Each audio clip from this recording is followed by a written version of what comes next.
Bismillahirrahmanirrahim. Assalamualaikum warahmatullahi wabarakatuh. Alhamdulillahi rabbil alamin. Wabihi nasta'in ala umurid dunya waddin. Wassalatu wassalamu ala ashrafil anbiya'i wal mursalin. Sayyidina wa maulana Muhammadin. Wa ala alihi wa ashabihi wa man tabi'ahum bi ihsanin ila yaumiddin. Amma ba'du. Anak-anakku, bagaimana kabarnya semuanya? Alhamdulillah, mudah-mudahan semuanya senantiasa sehat walafiat. Pertama-tama, marilah kita bersyukur kepada Allah Subhanahu wa Ta'ala. Pada hari ini kita masih diberikan kesehatan, nikmat Islam dan nikmat iman, sehingga kita dapat menjalankan ibadah di bulan Ramadan ini ya dengan tenang, dan insya Allah ibadah kita semuanya diterima oleh Allah Subhanahu wa Ta'ala. Amin ya rabbal alamin. Salawat serta salam tak lupa kita curah limpahkan ke junjungan Nabi besar kita Muhammad sallallahu alaihi wasallam. Mudah-mudahan kita semuanya mendapatkan syafaatnya di yaumul qiyamah. Amin ya rabbal alamin. Baik anak-anakku yang saya banggakan, Bapak akan memberikan materi pada kegiatan sanlat ini, yaitu tentang akidah, yang nanti di dalamnya ada 3 pembahasan. Kita mulai dari pembahasan yang pertama, yaitu makna la ilaha illallah. Kata la ilaha illallah ini sebenarnya sangat ringkas. Kalau kita lihat kalimatnya, hanya ada 3 huruf, ya. Apa itu 3 huruf? Yaitu huruf lam, kemudian ada huruf alif, dan ada huruf ha. Ya, hanya 3 huruf. Namun 3 huruf ini, ya, kalimat ini pun menjadi titik sengketa antara umat Islam dengan kaum musyrikin. Menjadi pemisah antara Islam dan kesyirikan. Kalau kita lihat makna yang benar ya dari kalimat la ilaha illallah adalah la ma'buda bihaqqin illallah. Yang artinya tiada Tuhan yang berhak disembah kecuali Allah. Ya, jadi tiada sesembahan yang hak yang berhak disembah melainkan Allah. Jadi ini makna yang benar.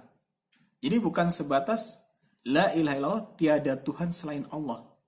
Tapi kita harus luruskan ya dengan makna tiada Tuhan yang berhak disembah kecuali Allah.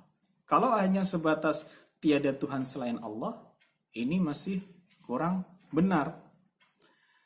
Seperti ungkapan tiada roti yang enak, berarti tidak ada roti yang enak. Oke, kalau kita lihat salah satu hadis dari Utsman bin Affan radhiyallahu anhu, bahwa Rasulullah shallallahu alaihi wasallam bersabda, "Man mata wa huwa ya'lamu annahu la ilaha illallah dakhala al-jannah." Yang artinya, barang siapa yang meninggal dunia dalam keadaan mengetahui la ilaha illallah, bahwa sesungguhnya tiada sesembahan yang berhak disembah kecuali Allah, maka akan masuk surga. Hadis riwayat Muslim. Baik, jadi hadis ini menjelaskan bahwasanya orang yang masuk surga itu orang yang mengetahui la ilaha illallah. Jadi mengetahui la ilaha illallah ini bukan sebatas dia mengucapkan la ilaha illallah kemudian bisa masuk surga. Tetapi dia harus tahu makna dan mengamalkan makna tersebut. Karena banyak di kalangan masyarakat, ya, ini juga menjadi penyakit masyarakat. Ada yang beralasan dengan la ilaha illallah, ya, dengan la ilaha illallah, namun dia sama sekali tidak melaksanakan sholat, tidak melaksanakan puasa, bahkan mereka tidak memperdulikan agama. Ketika diingatkan, dia beralasan, yang penting saya masih punya la ilaha illallah. Ya. Jadi agar la ilaha illallah diterima, kita harus beramal. Ya. Baik. Kemudian terkait dengan ketidaktepatan dalam memaknai, ya, bahwasanya la ilaha illallah ini bukan sebatas makna tiada Tuhan selain Allah.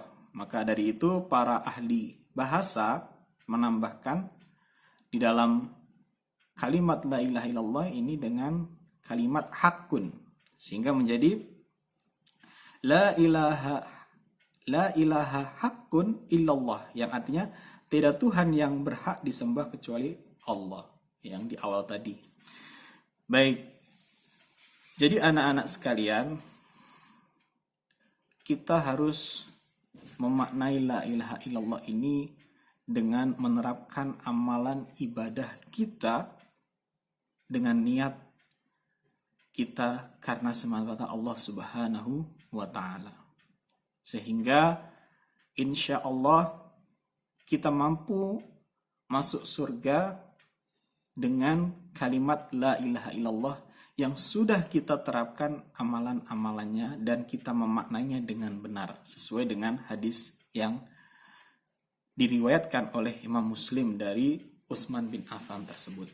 Mudah-mudahan kita semuanya terhindar dari kesalahan memaknai la ilaha illallah dan senantiasa mampu mengamalkan makna la ilaha illallah dalam kehidupan kita, yaitu dengan beribadah dengan niat semata-mata mendapatkan ridha Allah Subhanahu wa ta'ala. Amin ya rabbal alamin. Baik, kemudian berikutnya pembahasan yang kedua adalah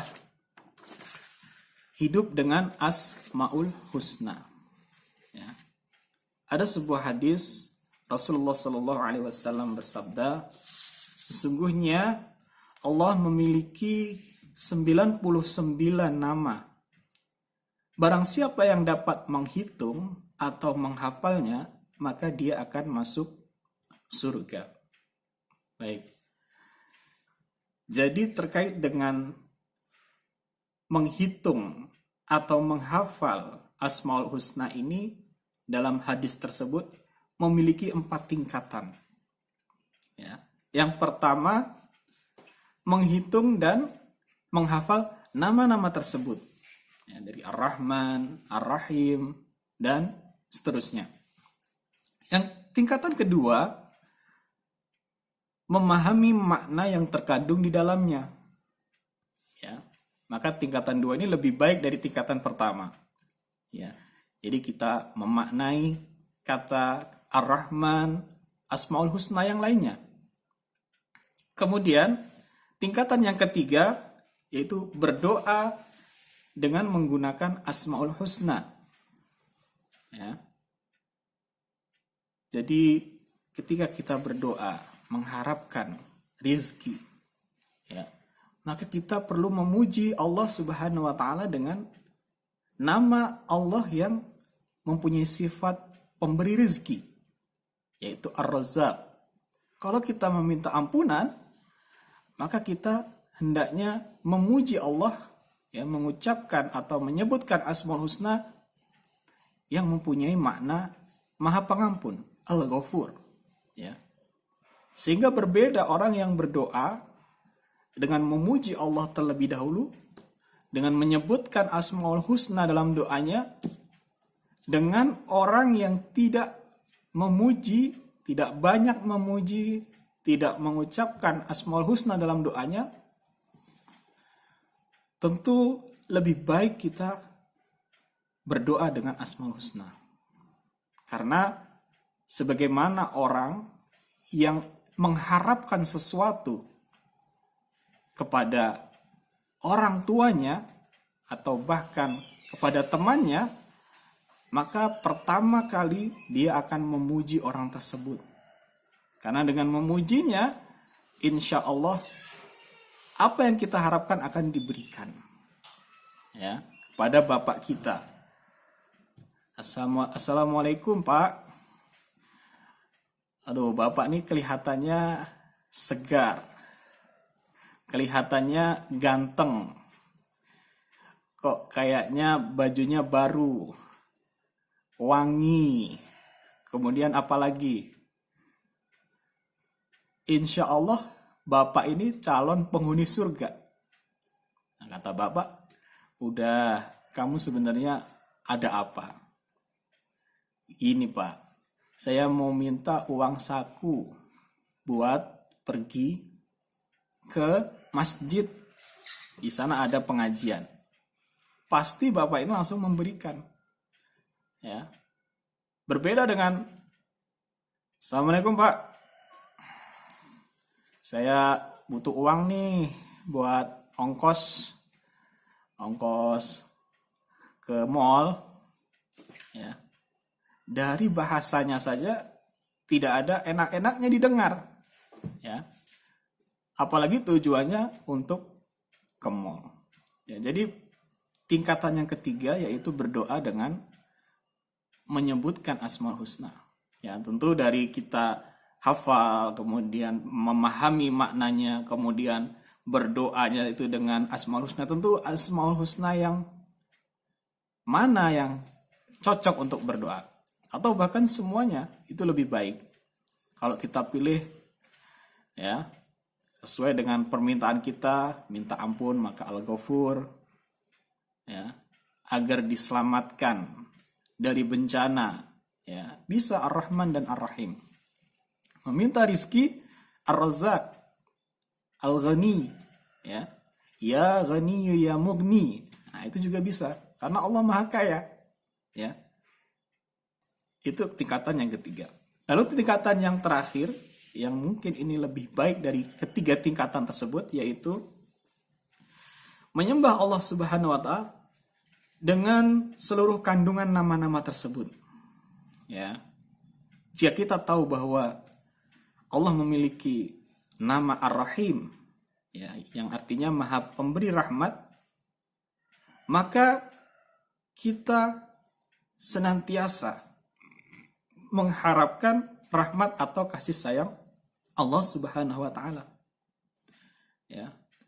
Jika kita tahu Al-Ghafur artinya adalah Maha Pemberi ampunan, maka kita selalu memohon ampun kepada Allah Subhanahu wa taala. Ya. Jadi tingkatan ketiga ini dalam kehidupan sehari-hari, ya, kita harus senantiasa ingat terhadap Asmaul Husna yang sehingga ketika kita mengerjakan sesuatu benar-benar pekerjaan kita karena Allah Subhanahu wa taala. Ya, contohnya kita belajar, ya. Dengan kita mengetahui bahwasanya ada Asmaul Husna yang berbunyi Al-Alim, yaitu Maha mengetahui, ya.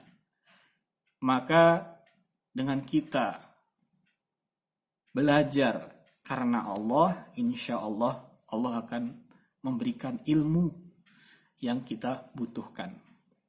Ketika kita bekerja, ya, atau orang tua kita bekerja, maka ketika dalam keadaan bekerja harusnya kita senantiasa mengingat, ya, Asmaul Husna Ar-Razzaq yang pemberi rizki, ya, sehingga aktivitas kita pun tidak nyeleweng atau tidak keluar dari syariah Islam, ya. Kita bisa melaksanakan aktivitas dengan jujur, ya. Ketika kita belajar tidak mencontek, karena senantiasa dalam hati kita mengingat bahwasanya kita mengerjakan hal ini semata-mata karena Allah Subhanahu wa Ta'ala. Satu lagi Asmaul Husna yang berbunyi Al-Basir. Ya, apa itu Al-Basir? Al-Basir itu adalah Maha melihat, ya, Al-Basir, nah, atau Al-Alim, Maha mengetahui, ya.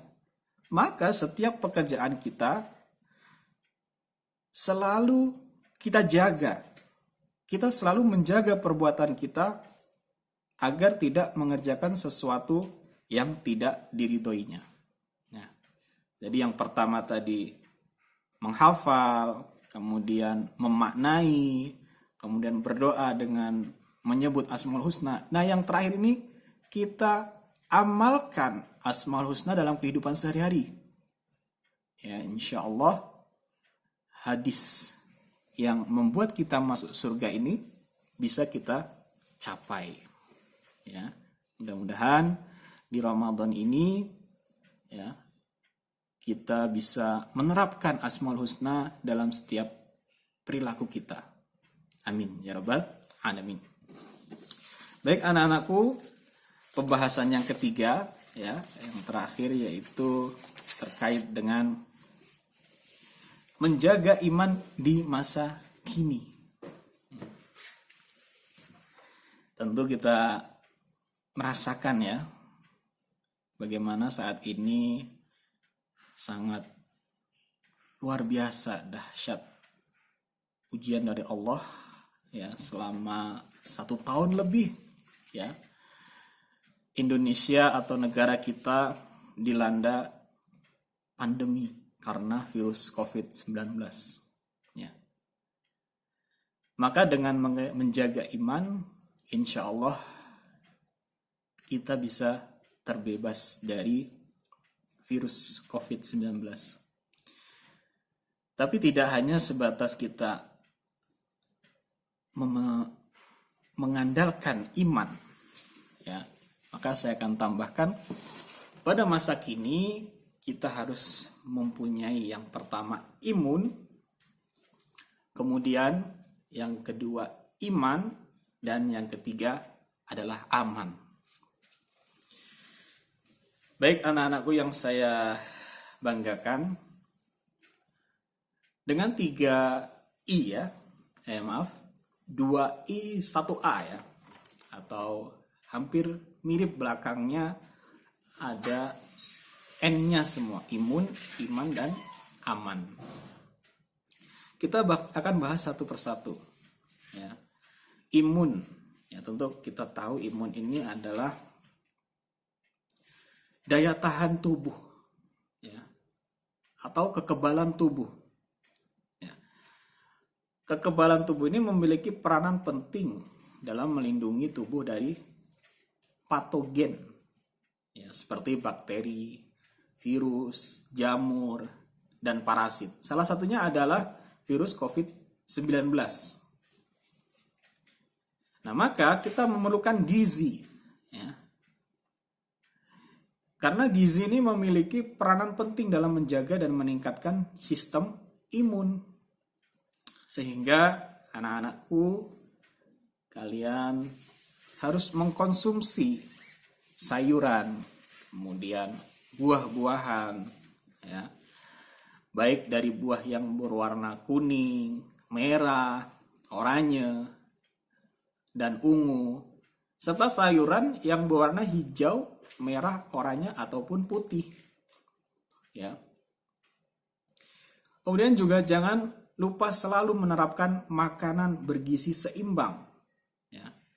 Selain dari konsumsi makanan tersebut, ya, kita meningkatkan imun juga bisa dengan cara menjaga tidur kita, ya. Jadi kita harus istirahat dengan cukup, ya. Melakukan aktivitas olahraga selama 30 menit setiap hari atau minimal 3 sampai 5 hari dalam seminggu. Dan jangan lupa berjemur setiap pagi selama 15 menit. Nah, terutama ketika puasa ini, ya, kita harus menjaga pola makan kita, ya. Jangan kemudian kita tidak memperdulikan apa yang kita makan, ya. Jadi tidak bisa kita asal-asalan makan itu, ya.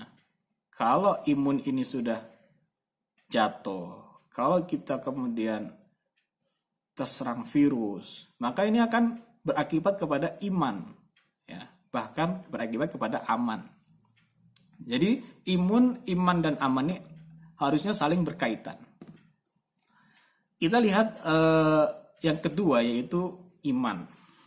Apa itu iman? Ya, tentu ini berkaitan dengan keyakinan kita kepada Allah Subhanahu wa Ta'ala. Meningkatkan keimanan berarti juga meningkatkan kesehatan jasmani dan rohani. Ya, kalau imun tadi mungkin sudah termasuk dalam kesehatan jasmani, ya, kemudian tinggal ditambahkan niat kita menjaga tubuh dari virus ini adalah semata-mata karena kita taat kepada Allah Subhanahu wa Ta'ala, semata-mata niat kita ibadah agar Allah yang menitipkan tubuh ini kepada kita jaga. Lalu kesehatan rohani, nah inilah letak iman, ya. Karena banyak orang yang tidak mementingkan kesehatan rohani. Dia lebih banyak mementingkan kesehatan jasmani. Karena memang jasmani ini yang terlihat, ya. Sehingga apa yang dilihat kemudian rusak, dia akan membenarkan, ya, akan kemudian panik dan langsung diobati. Tapi rohani yang adanya di hati ini, ya, mungkin tidak terlihat. Nah, tapi hati kita butuh namanya asupan, yaitu daripada iman tadi, ya. Salah satunya yang membuat hati ini tenang, ya, membuat hati ini sehat, yaitu mengingat Allah Subhanahu wa Ta'ala. Sesuai dengan firman-Nya, ala bidzikrillahi, ya, bahwasanya berzikir itu dapat menenangkan hati. Nah, selain daripada zikir, banyak ibadah-ibadah yang membuat rohani kita sehat. Bahkan bukan hanya rohani, bisa membuat badan kita pun juga sehat. Contohnya sholat, ya. Gerakan dan bacaan sholat dapat menghasilkan kesehatan jasmani dan rohani, ya. Kalau kita lihat gerakan sholat itu, ya, seperti melemaskan otot-otot sendi, ya, kemudian menjaga keseimbangan energi tubuh, bahkan memperlancar peredaran darah ke seluruh tubuh. Ada lagi, ketika seorang melaksanakan sholat, maka kalori dalam tubuhnya akan terbakar dengan teratur, sehingga penyakit-penyakit dalam tubuhnya pun akan berkurang. Nah, ini sudah ada yang meneliti, ya, ternyata begitu dahsyatnya, ya, perintah sholat, kita mengerjakan sholat ini terdapat kesehatan jasmani dan rohani. Berikutnya, aman. Nah, apa ini aman nih? Apa yang dimaksud dengan aman? Ya, aman berarti kita menjaga keamanan makanan dari diri kita. Karena jalur penularan utama COVID-19 adalah melalui kontak orang ke orang, ya, yaitu melalui droplet orang yang terinfeksi ketika bersin atau batuk, ya, sehingga kita dapat melindungi, sehingga yang kita lakukan adalah melindungi diri kita dari serangan-serangan tersebut. ya, dengan menggunakan masker. Kemudian menghindari menyentuh area wajah, ya, dengan tangan kita yang belum dicuci. Kemudian jangan lupa terus mencuci tangan, ya, lebih sering menggunakan sabun dan air bersih yang mengalir setidaknya 40-60 detik atau menggunakan hand sanitizer. Kemudian jangan meludah sembarangan tempat dan menerapkan etika batuk yang benar. Baik, jadi di masa kini, di pandemi ini, mudah-mudahan di bulan Ramadan juga, ya, bulan yang sangat istimewa ini, kita bisa menjaga imun, iman, dan aman. Sehingga dengan kesehatan yang prima, insya Allah ibadah kita pun juga akan lebih baik, ya. Karena kita beribadah ini tidak lepas daripada kesehatan jasmani dan rohani. Baik, ini terkait dengan materi akidah, ya. Mungkin sekian, ya, dari Bapak terkait dengan pembahasan materinya. Jangan lupa tugasnya kalian mengerjakan di e-learning, ya, terkait materi ini. Kalian lihat nanti di e-learning, insya Allah muncul tugas berkaitan dengan materi sanlat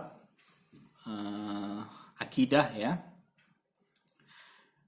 Kalian kerjakan, ya, karena itu juga termasuk salah satu kegiatan belajar di sekolah, ya, sehingga kalau tidak dikerjakan maka bisa mengurangi nilai kalian.